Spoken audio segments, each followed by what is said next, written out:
of the day, everyone. Welcome to the panel discussion on good governance in India, issues and challenges. The panel discussion has been called upon to celebrate Good Governance Day, which is celebrated on December 25th every year since 2014 in the memory of our late Prime Minister Shri Atal Bihari Vajpayee.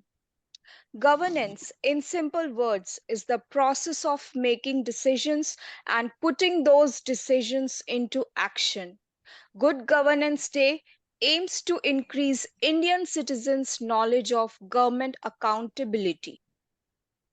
Before we go further, let me introduce the eminent personalities who are present here for the discussion. We have Mrs. Niddhi, advocate in the Supreme Court of India. We have Dr. Ashalekshmi BS, Assistant Professor in the Department of Public Administration and Policy Studies, Central University of Kerala in Kasaragod, Kerala, India. We have Dr. Mahua Ghosal, Associate Professor in the Graphic Era University, Dehradun, Uttarakhand in India. We have Advocate Mona, who is an advocate in the Supreme Court of India. Welcome all the dignitaries. Now let's start the discussion. May I request Dr. Ashalekshmi BS to elaborate the role of RTI with respect to good governance in India. Ma'am. Yes, Reshu. Thank you. This is a good question because nowadays there is quite a discussion around the term good governance. In fact, most of the developing societies are focusing towards the attainment of good governance. So let me actually say something about three parameters of good governance, that is accountability, transparency, and responsiveness. These three parameters can be very well achieved through the implementation of Right to Information Act. We know that in the previous year, citizens were denied of previous decades, citizens were denied of information. In fact, we need an informed citizenry. If we have an informed citizenry, definitely that will strengthen governance, and thereby we can attain good governance without much lagging or without much delay. Because citizens are the beneficiaries, they are at the recipient side. So whatever we are focusing towards in the implementation of, in the accomplishment of good governance, that should be focused towards the creation of informed citizenry also. That is very much important.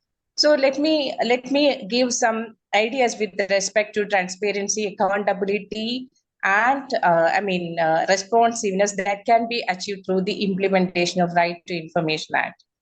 Definitely accountability can be achieved because the bureaucrats or the public officials will become more accountable out of the implementation of Right to Information Act, because within the stipulated time, within the 30 days, they are supposed to give the information. In previous years, the citizens were denied of information. So if they are using Right to Information Act, within the stipulated time, they'll get the information. So this will in fact make the system more accountable as well as more responsive. These two are connected. Accountability and responsiveness, these two are connected in a way that responsiveness is needed in order to ensure accountability. So we must understand what is meant by responsiveness. That is different from responsibility. Definitely, responsiveness will be reflected in responsibility. Responsibility can also be achieved through responsiveness, but both are different. Because in responsiveness, the citizens are expecting early response on the part of the public officials. So the public officials have to respond towards the needs and demands of the people at the earliest. This is actually indicated by the term responsiveness. So here what happens when RT is being used, the system becomes more responsive. That means within the stipulated time, within the deadline of 30 days, they'll give the information. They will respond at any cost, they will respond. So in that way, RTA can be considered as a measure for ensuring responsiveness in the government system, government functioning. So that will actually make the system more accountable. That will actually make the public officials more accountable to the people. Then one more thing, transparency can also be ensured through the, implementation of RTA, because they are getting information. Citizens are getting information related to the file processing, related to the various services, related to the status of various services. So they can ask for such information. So to an extent, to a greater extent, we can say that transparency can be ensured through the implementation of Right to Information Act. So these three are some of the important parameters that can be achieved through the implementation of Right to Information Act. Thank you, ma'am. Ma'am, what are your suggestions to combat the challenges in order to achieve good governance in India? As I mentioned earlier, definitely we need an informed citizenry. So whatever be it, whether it is good governance or development, that should begin at the grassroots level. That's very much important. So more participation should be there at the grassroots level. So what we need, we have to rejuvenate the local self-government institutions in the direction of good governance. These institutions can be actually considered as trajectories to good governance, especially Gram Sabha. Gram Sabhas can be considered as, it is often Gram Sabha is often being called as embodiment of direct democracy, because the registered voters are directly participating in the platform of Gram Sabha. So Gram Sabha is a very good platform for ensuring good governance, because the parameters like inclusion, participation, and so on, these things can be very well ensured in the platform of Gram Sabha. So that should begin. The good governance efforts should begin from the bottom level. So we need a bottom up approach apart from the top to bottom approach. We need bottom to top, bottom up approach we need. That is very much needed. So day by day, we are getting so many initiatives. The government is launching so many initiatives for the attainment of good governance. There are a good number of initiatives. Apart from RTA, we have right to services, right to service we have, then citizens charter we have, e-governance we have, social auditing we have. So there are a good number of initiatives for the attainment of good governance. But the question is, how many are aware of this? The level of awareness with respect to these initiatives, that is very low. So we have to create awareness among the people who are the beneficiaries of good governance projects. That is very much important. When it comes to the challenges of good governance, I would like to say that lack of awareness is a big challenge with respect to the implementation of good governance initiatives. How many people know about social auditing at the grassroots level? No. How many people know about citizen charter? How many are observing whether there is any citizen charter in front of any government office? So these things, with respect to these things, we will have to create awareness. Only through awareness creation we will get an informed citizenry. Here what happens, who can perform here?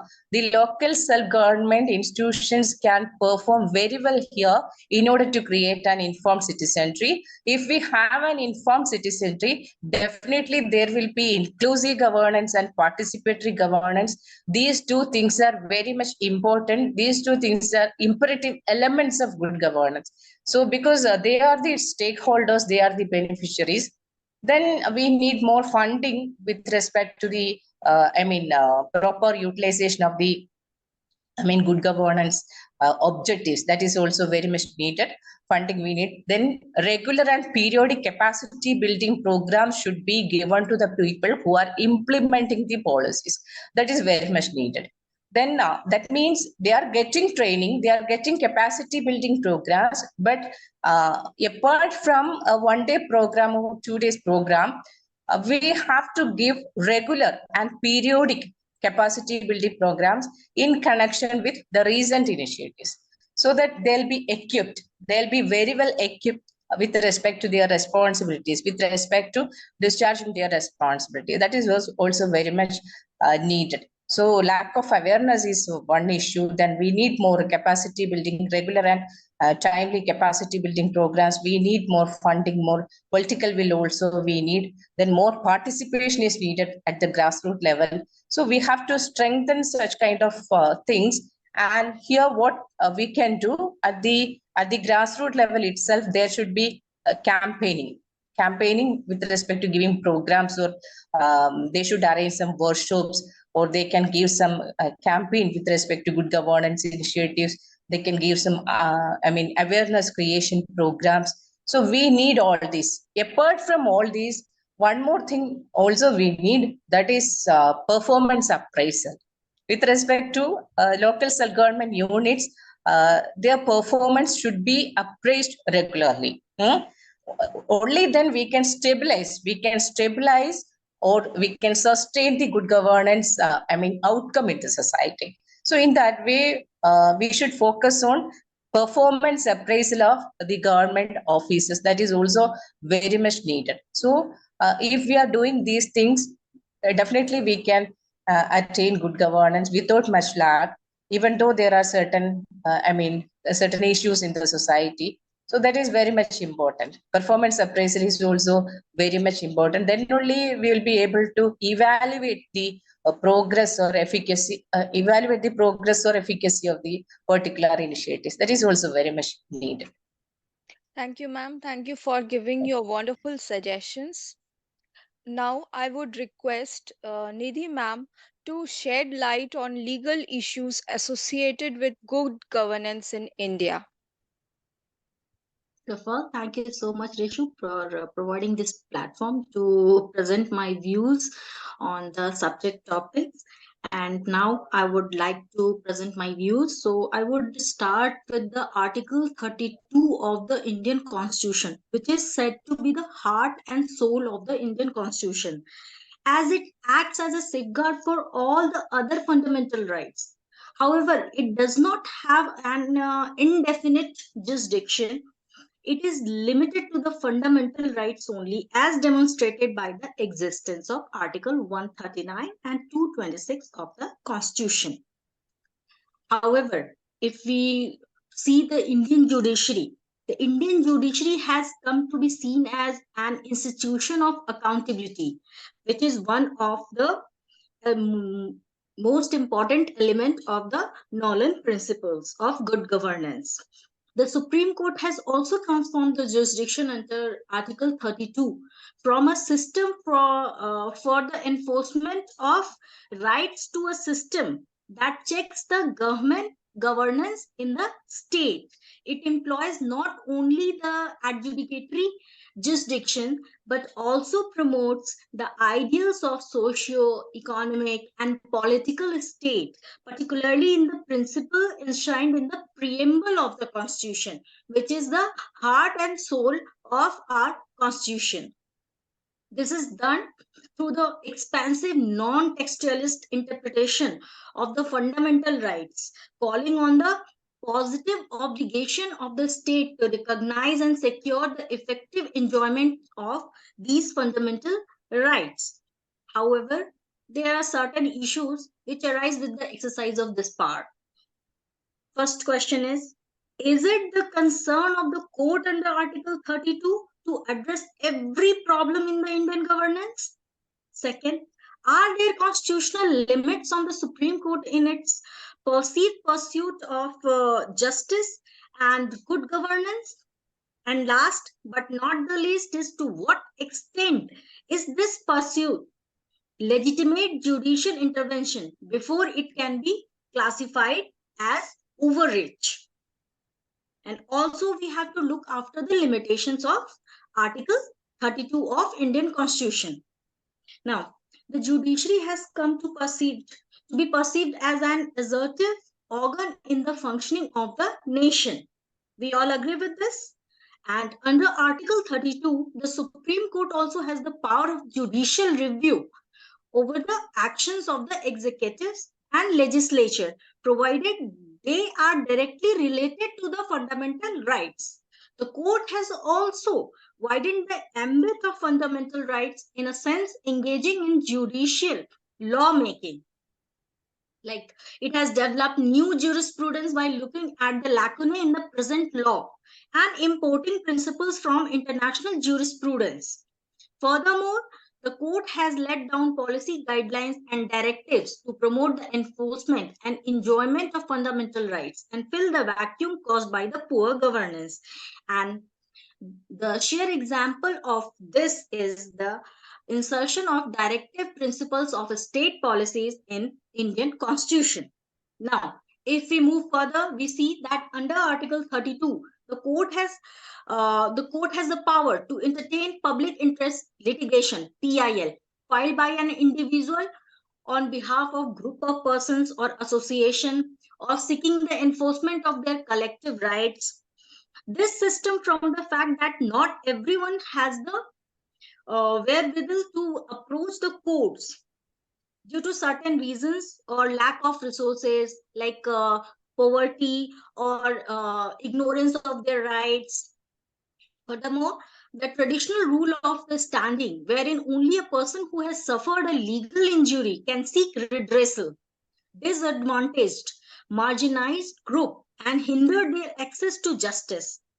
However, if we go through the landmark judgment of SP Gupta versus Union of India in the 1981, it was held by the Supreme Court. Any member of the public can maintain an application under Article 32 and can seek judicial redress in interest of public. And hence, the fashion or the trend of filing the PIL started, and it took a strong root. PIL has also been institutionalized and made accessible to the common person through the development of the court epistolary jurisdiction, wherein letters can form the basis of proceedings. And we all know the famous judgment in support of this. However, despite the liberalization of the procedural requirement for filing a PIL, it is important to note the distinction between a litigation, public interest writ, and a writ filed in public interest. While public interest writ is a writ wherein the subject matter of one of the public interests, the latter is a writ filed on behalf of a section or association of public for the enforcement of a specific fundamental right. This distinction becomes important in our discussion of two cases. First, I would like to proceed with. There is no doubt that the PIL has played a vital role in the realization and advancement of rights. After the court clarified the issues of local standi and procedure to approach the court under Article 32, it turned its focus to the basic of the PILs themselves, good governance principles read into or enshrined within the fundamental rights itself. While there is no specific right to good governance, but the Article 37 of the Indian Constitution prescribes that the principles enshrined in the directive principles of state policy are fundamental in the governance of the country, although not judicially enforceable. Even though the directive principles of state policy are not justiciable, they lay the framework through which social and economic transformation can take place in a democratic country like India. The judiciary has come to play an important role in incorporating principles of good governance into concrete legal principles, mainly by expanding the right to life jurisprudence in our country. The Supreme Court has also contributed greatly to governance in the area of livelihood, environment, education, police, reforms. These are a few to name. And if we take example of the case of Hussain Ara Khatun versus Home Secretary State of Bihar in the year 1979, the right to speedy trial was recognized for the very first time, and inordinate delays in criminal trials were outlawed in consonance with the effective and efficient feature of good governance. However, this has not sorted the problem of delay and speedy trial to the 100%, but still there is progress, and I must say the progress is up to the satisfactory mark. Whereas, if we see the principle of transparency, feature of good governance, which is also a basic principle, and I rely upon the judgment of Reliance Petrochemicals Limited versus proprietors of Indian Express Newspapers Bombay Private Limited in the year 1998. It was held by the Honorable Court that the people must possess the right to know and the right to be informed about the conduct of state affairs. Whereas, if we take the example of Mohini Jain versus State of Karnataka in the year 1992, the Supreme Court read the right to education under the right to life only. Now, these judicial interventions have taken place against the backdrop of the failure of the parliament and other governmental bodies to acknowledge and implement good governance principles. While the government has the responsibility to create the framework within which good governance operates, the judiciary has the responsibility to redress infringement of these principles. The court in theory does not have the positive obligation to engage in the creation and implementation of these principles. Undoubtedly, the principle of good governance are strengthened due to the creative expansion of fundamental rights. And Article 32 also ensures that the public institutions are held accountable. That is the principle of accountability in conforming to these rights. However, it can be or it is a subject of argument that the good governance agenda is unrealistically long and very lengthy and only increase with time, and it is definitely going to increase with the coming time. Questions arise about what is the essential, what should be the priorities, and what is realistically feasible. So the another important question is what is within the scope of the working of the judiciary under Article 32 and what is not. We have to distinguish between the two and what to and what not to. As it is evident that the courts are not bound by the semantics, judges exercise a kind of sovereignty over the meaning of constitutional provisions. With this comes the issue of discretion. That is called the discretionary power of the Honorable Court. The underlying assumption is that a decision must be derived from a definite rule of law, which is the basic of a good governance. And we have to take care that the underlying assumption is that a decision must be derived from a definite rule of law and not to be arbitrary. However, if we see in length, the court does not have a consistent approach in dealing with its role as a policy maker, because we all know that judiciary is not the policy maker or the rule frameworker, but the legislation is under the control of the parliament. Another important thing is for discussion is that if we take in the year 2020, the Supreme Court even said that it is trying to discourage the petitions under Article 32, since they can just approach the High Courts for redressal. This is despite the contradictory position that the redressal seekers need not approach the High Court first.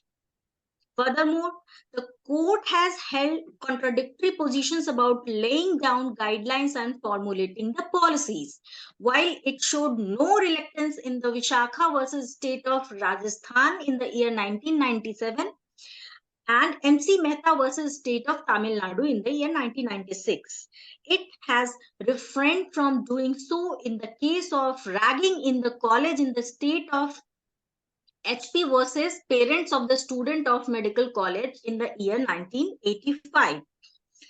The court explicitly stated that it is entirely a matter of for the executive branch of the government to decide whether or not to introduce any particular legislation. While it could be argued that the ragging infringes on a person's right to life and right to dignity, the court did not make this inference. Certainly, this discretionary power of the judiciary presents a flaw in our system. And if we take the example of Vineet Narayan versus Union of India in the year 1997, in a matter concerning corruption, similar questions of jurisdiction under Article 32 arose. Do we have the right to be protected against the corruption? This is the main question. Are fundamental rights being impacted directly or relying on Article 32 and 142 of the Constitution? The court issued directives to make the Central Bureau of Investigation, that is CBI, more autonomous and place the CBI under the supervision of Central Vigilance Commission to make it free from the executive control. And it was the foremost step to check the corruption in our police system. And if we go further, we see that in India, the legislature has been continuously working towards achieving all the above objectives which I have presented. And example can be taken from the Constitution in its preamble and the provisions relating to the fundamental rights, fundamental duties, and the directive principles of the state policy, and directive principles to the Right to Information Act 2005. Whereas the environment related legislation or the gender specific laws and age specific laws, there are a few other examples of good governance which form the basis for the development and transparency and ultimately lay the foundation for the rule of law, which is the main crux in the legal context for good governance in a democratic country like ours. Second, if we see the trend of globalization or the digital India mission, we will see that it is happening not only in relation to the market, but in respect of all the conceivable aspects of organized life to fast changing legal climate in all these matters, influencing both policy development and administration. It is now gradually getting metamorphosed into globalization so that it can custom fits into the respective structure of each society.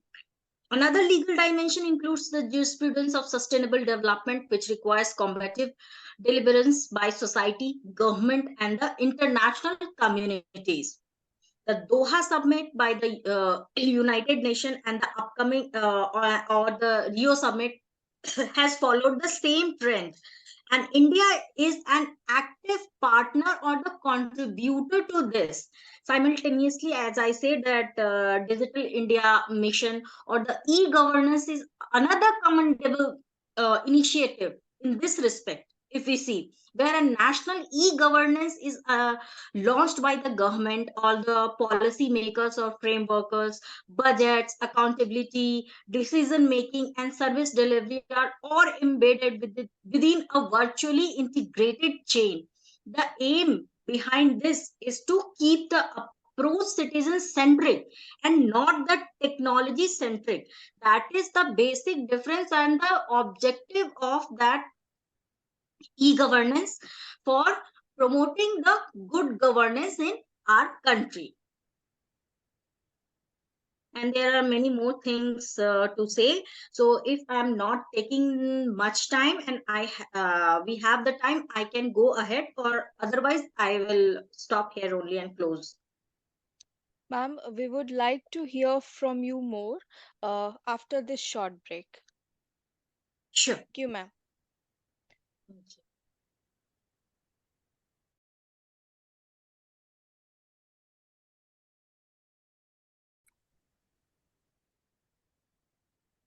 Welcome back, all the respected members. Uh, Nidhi ma'am, may I request you Yeah. to please continue? Okay, sure. Thanks, Resu. Thanks a lot. Mhm. So basically, I was discussing about the e-governance, theme of e-governance in democratic country India. So so basically, the latest effort in this direction has been seen by the Indian good governance and judiciary, who has taken up the e-court project to deliver justice door to door. And efforts have been made to couple e-governance with the theme of social inclusion in this respect. And the public-private partnership is also a welcome initiative. And as we all know about the UID, or that is the Unique Identity Project, or Aadhaar, is an explicit example of it. Now, the public-private partnership can assume a wide spectrum of shapes, like BOT, that is the build, operate, transfer, or the boot, or the build, own, operate, and something like that. The basic idea is to arrive at the right combination of public sector accountability with private sector effectiveness and efficiencies, and to share the risk correspondingly. And elements of good governance in justice delivery system, that is the rule of law, the prosperity and development imbibed in the good governance can be traced into the robust justice delivery system of our country. It depicts that the democratic values are not superficial and are deeply rooted. It is only through securing justice that the basic human rights of the people are effectively protected. There are several interrelated aspects of securing justice. The most important public good is ensuring the security of life and property. This needs determination towards the relentless support extended to the instruments of democracy. Access to justice is based on the basic principle that the general public know and rest or rely upon the proper application of law. Some citizens are even not aware of their basic rights, though some are aware, but some are completely deprived of their basic fundamental rights and duties as well. The methodical and systematized solutions are therefore needed to fortify the access to the justice.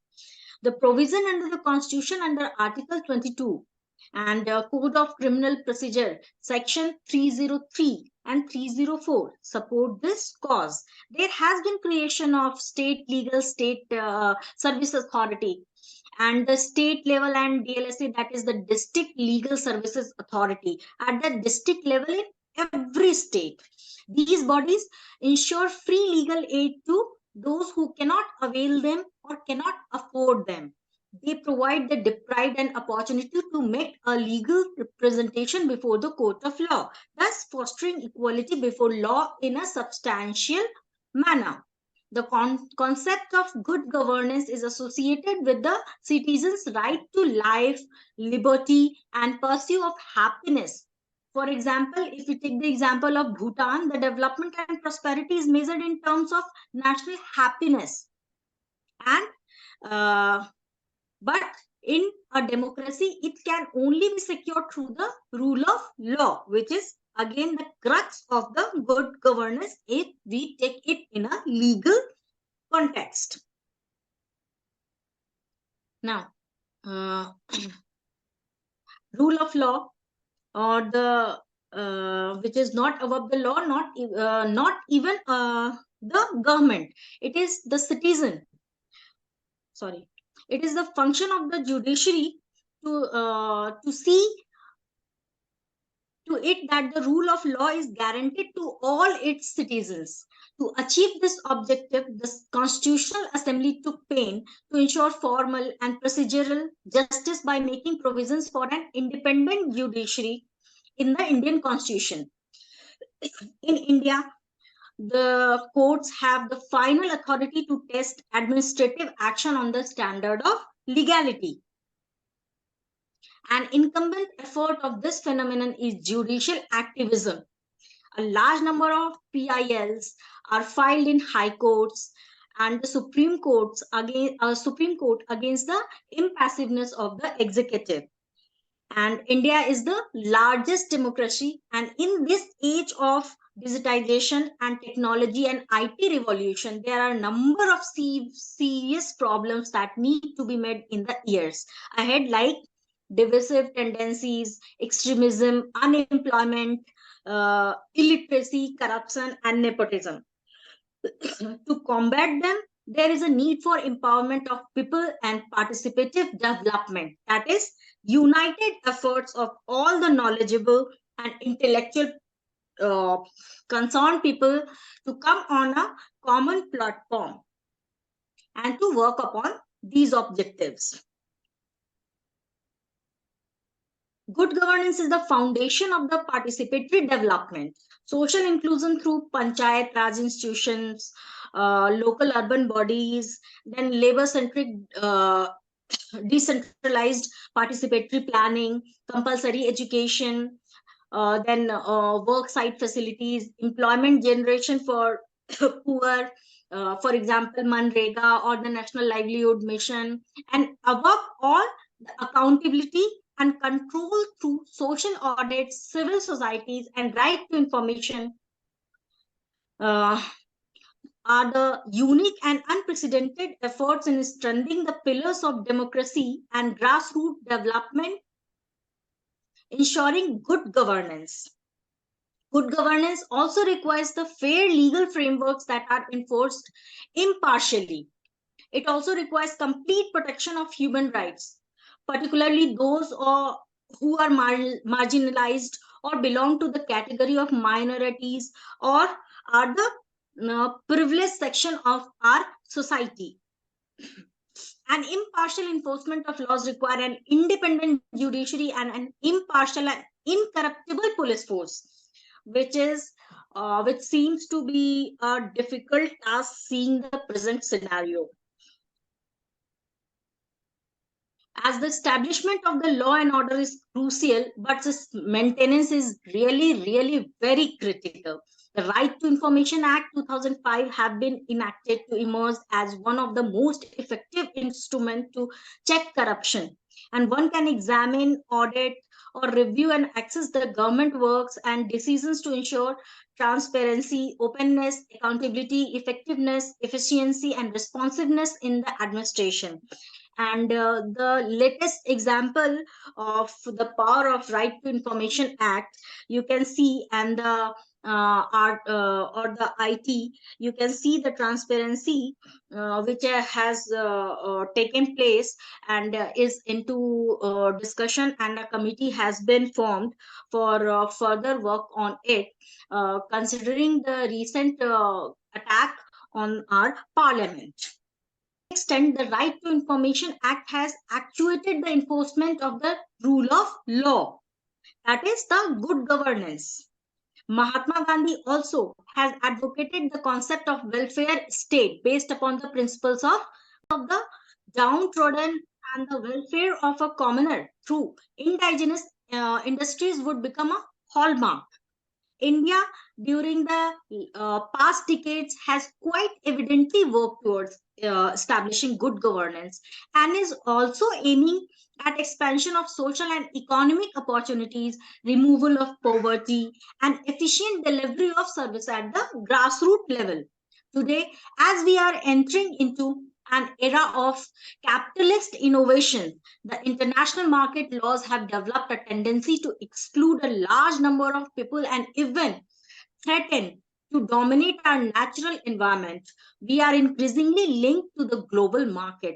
Thus, the need of the hour is to decentralize process of planning, implementation, and monitoring of the programs and projects. Public policies and the practice should not have a huge gap and be seen in isolation with each other. They must work simultaneously, parallelly. The institutions designed for its implementation, that is the legislature, the executive, and the judiciary, must demonstrate their integration and work towards the bridging the gap between the two. The quality of democracy, along with the commitment and caliber of public servants, both in executive and judiciary, would determine the outcome of the country's performance in all the key perspective areas. It is the only this commitment and collaborative efforts on part of the government and the society that may lead to transparent, corruption-free, value and ethics based good governance and led to the emergence of an equity and egalitarian value based society. As we have read in the Rig Ved also, I am reiterating it. May there be unison in the speech and action of the humans. Only by this shall unity emerge and serve each other purpose. The nation shall emerge stronger and mightier because of this. Thank you. Thank you, ma'am. Thank you for giving such a wonderful description of the legal issues related to good governance in India. Uh, Now, may I request Dr. Mahua Ghoshal, ma'am, to shed some light on the role of technology in achieving goals of good governance in India.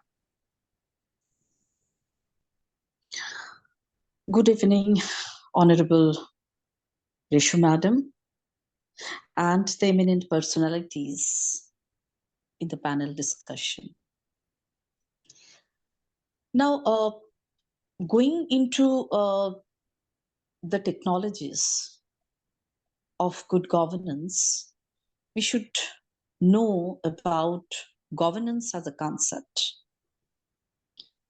Now, governance is a conceptual riddle, semantically being associated with the government-run administration. Hence, it is studied within the format of public administration. Now, governance became popular with the recovery of loans from sub-Saharan African states. And governance is what? Governance is the act or process of governing, authoritative decisions, and control. Now, governance is being associated with the perception of a good society, a society that meets the requirements of the people, the basic needs of the people,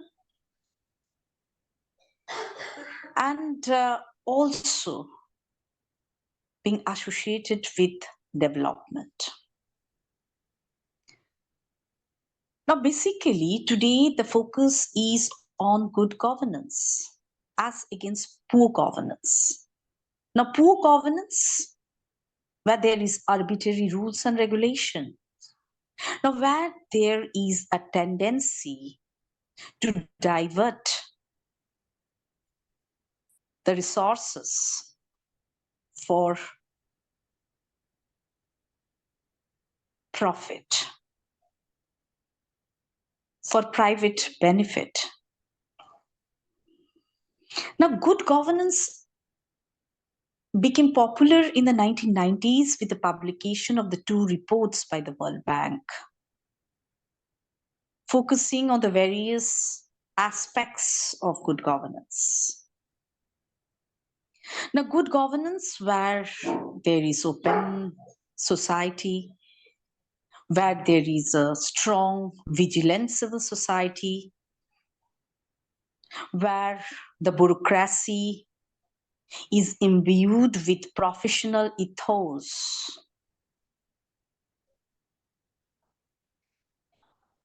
Now, coming to the various aspects of good governance, such as participation. Now, participation means what? Participation by both men and women is the cornerstone of good governance.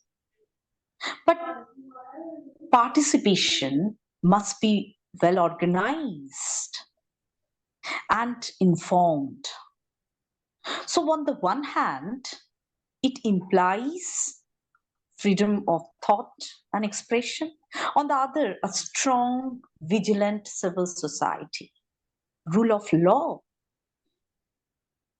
that implies an independent judiciary, impartial, incorruptible police force, transparency, transparency in the decisions, that the decisions should be accessible to those who are affected by it, responsiveness, responsiveness of the institutions towards the stakeholders, consensus oriented, because we know that a society composed of the various groups, the people who have divergent interests, so there should be a mediation to bringing a broad consensus, because that is necessary for the common good of the society, and that on the other requires broad and long-term perspective. And for that, one should be aware of the social, political, cultural aspects of the society. Responsiveness. Responsiveness of the institution towards all the stakeholders. Accountability is another cornerstone of good governance. Now, India has a long tradition of good governance. And with the new economic policy 1991, it has become the partner of the globalization process and has initiated various administrative reforms. And bureaucracy being the lifeline to implement the policies and programs of the government. Now, the various good governance initiatives, such as the 73rd, 74th Constitutional Amendment Act to increase citizen participation in governance. The right-based statutory bodies that is the National Commission for Women, National Human Rights Commission. And there are also laws are being enacted to protect the minorities, the vulnerable section, such as the protection of women for this domestic violence Act 2005. And also there are Right to Information Act 2005. There is also Disaster Management Authority to meet the challenges during the time of emergence. And there is also participatory governance, such as emphasizing on national, that is Manrega, then National Health Mission, and others. Now, coming to the focus of technologies, such as financial assistance being given for the technology, for the development of the technology. Why?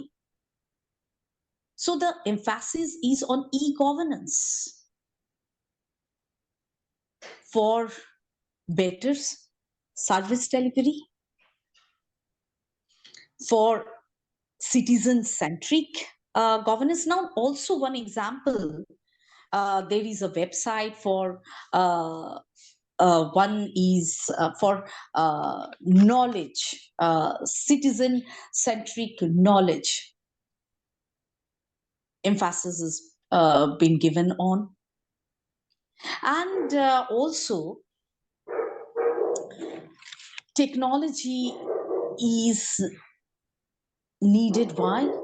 To bring the government and the people more closer, to reduce the gap, better public delivery service, to bring transparency, accountability.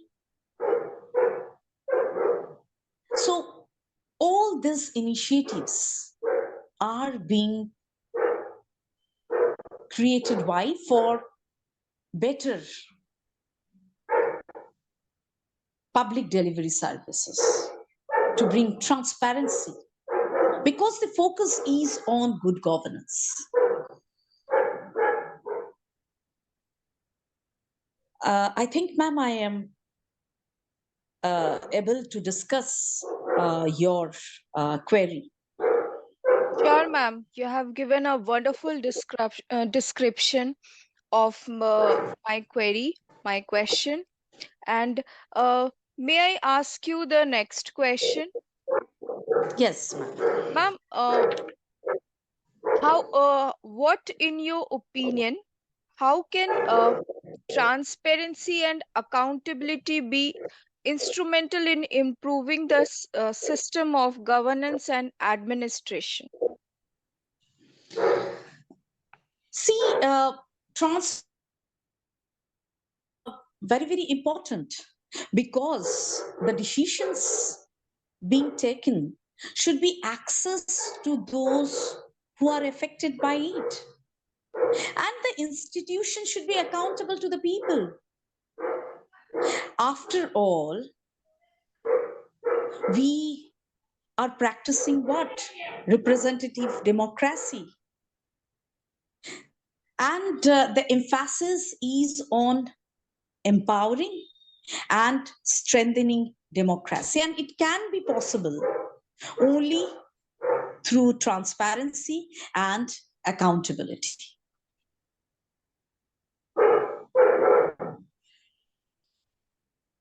To meet the day-to-day challenges of the society, the requirements of the people. One thing today, the emphasis also been given on organizing conference of the societies, conference of the secretaries of the states, so that there can be exchange of ideas for better public delivery service. Because why? The focus is on to bring efficiency and effectiveness in administration, to become more transparent, to become more accountable to the people. Because why? Because administration should be citizen friendly. See, I have mentioned so many rights, laws being enacted, giving rights to the people, such as Protection for Women for Domestic Violence Act 2005, Scheduled Tribes and Other Traditional Forest Dwellers Act 2006, and so on. Why? Because to protect the minorities, to protect the vulnerable people. But also, people should also be aware of the rights and the duties. So that is the reason why transparency is very, very important. Why accountability is very, very important. Because there should not be arbitrariness. Because the government comes to the power, it cannot take arbitrary decisions, because it is accountable to the people. So accountability is very, very important. Transparency, equity, inclusiveness. Then there can be rule of law.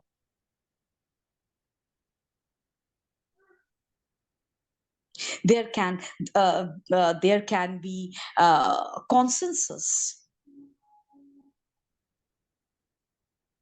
because and no one also should feel excluded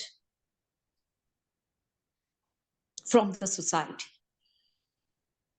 Accountability of both public and private sector to all the stakeholders of the society is very, very important for good governance,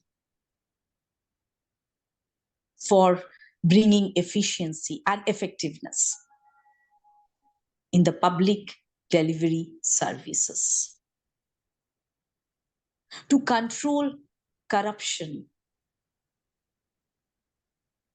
to reduce the gap between the government and the people.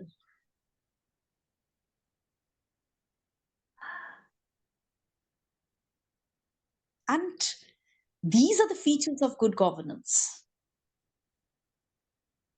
Participation, accountability, transparency, responsiveness, consensus-oriented, equity, inclusiveness. Because at the end of the day, administration should be citizen-friendly. And also, people should be aware of their rights and duties.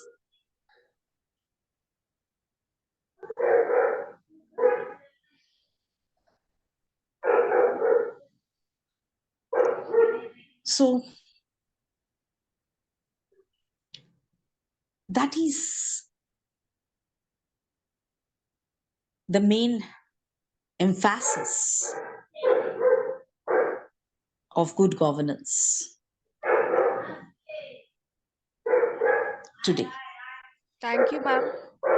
Thank Thank you. you for explaining the topic in such a wonderful manner and in such a lucid manner. Thank you so Thank you, much. ma'am. Thank you, ma'am. Now, I would request Advocate Mona ma'am to elaborate the role of bureaucracy and public administration in attaining good governance in India. Good evening. Good evening to all panel members, and especially Reshu for giving me a chance to connect everyone. My topic was role of technology in good governance. The role of technology becomes more significant in good governance and public service delivery. In fact, technology plays a vital role to achieve good governance, and after some needful improvements, which is also being seen, it will become a game changer. We can use in the work of parliamentary committees, which needs immediate attention. These committees are smaller subgroups of MPs which meet outside the House to deliberate on issues of public importance. The committees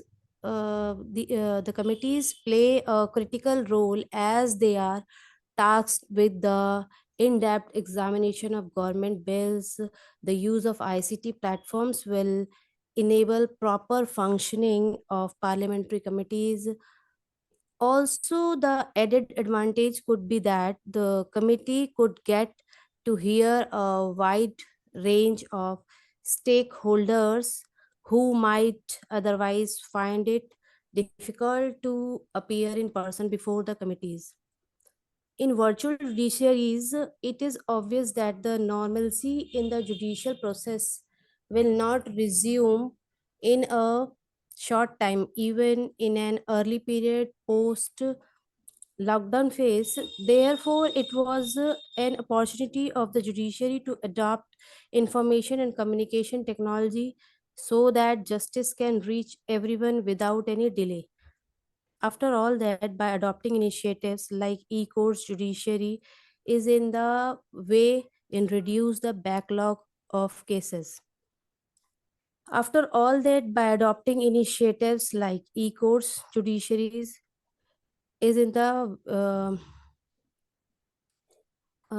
promoting participative democracy, there is an unprecedented opportunity for community collective choice, whereby citizens who are affected by a set of governing rules can help to select and frame policy, rank spending priorities, and can in partnership with their local government representatives.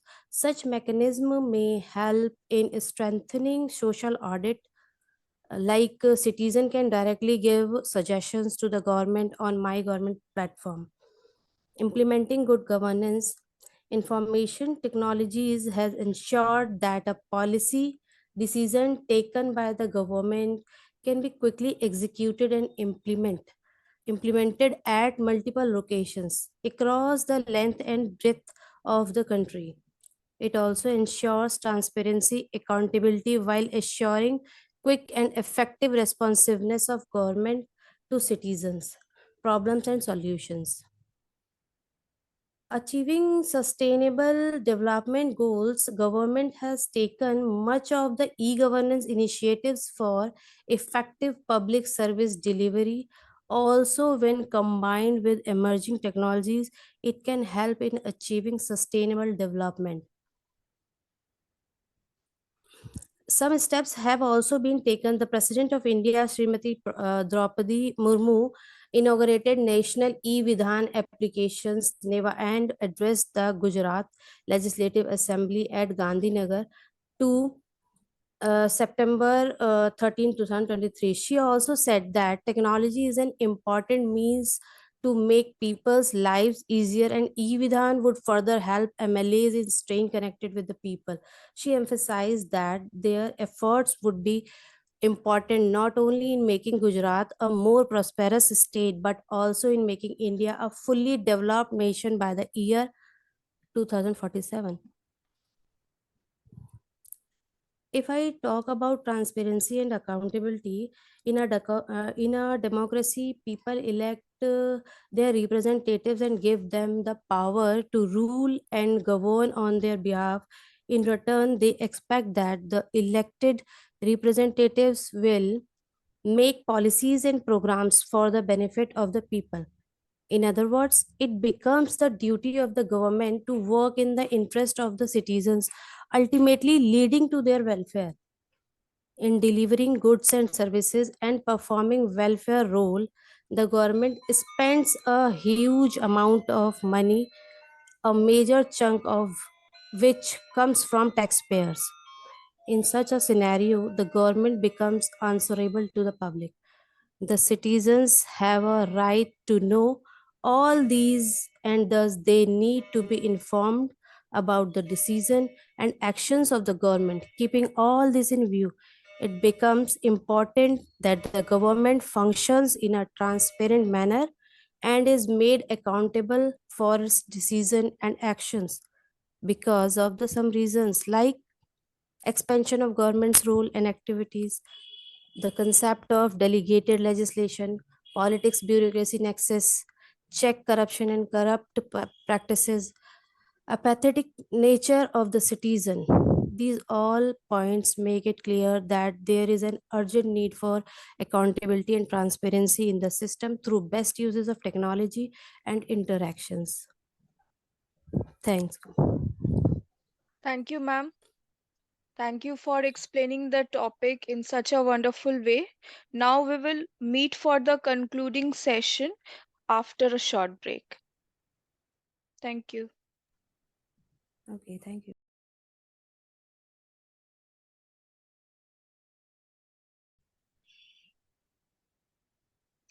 Welcome back, respected members. Uh, may I request Dr. Mahua Ghoshal, ma'am, to share her views on how can regional exchange be fruitful in improving good governance in addition to growth and development? Uh, Thank you, ma'am, for giving me again the opportunity to share my views. Now, regional exchange can be fruitful in the way that it can bring coordination at all the levels of the government. It can bring reforms in administration, and this can be possible if you have remembered in my previous discussion, I have mentioned about regional conferences. Now, if regional conferences can be organized, and that can be a platform where all the stakeholders, the intelligentsia, the media can come together, can share their experience, and also there can also be the conferences of the secretaries of the states, where one can exchange their views and experience, because at the end of the day, the focus of the good governance is to bring efficiency and effectiveness, transparency, and to make administration citizen friendly. So in this way, it can be fruitful, and the focus will be on reaching and reducing the gap between the people and the government and participation of the people. Thank you, ma'am. Thank you so much for giving your views. Uh, Now, at this point of time, I would like to conclude the session. And on behalf of the team of Apricus Journals, I extend my heartfelt thanks to all of you for spending your busiest time gracing the occasion. It was wonderful to hear from the beautiful and elegant ladies present for the session, and your thoughts have enlightened our minds, and this is definitely encouraging us for our future events. Thank you so much. Thank you, ma'am. Thank Thank you, you ma'am. Thank you all. so much, everyone. Thank you. Okay, thank you. Thank Thank you. you so much. Bye.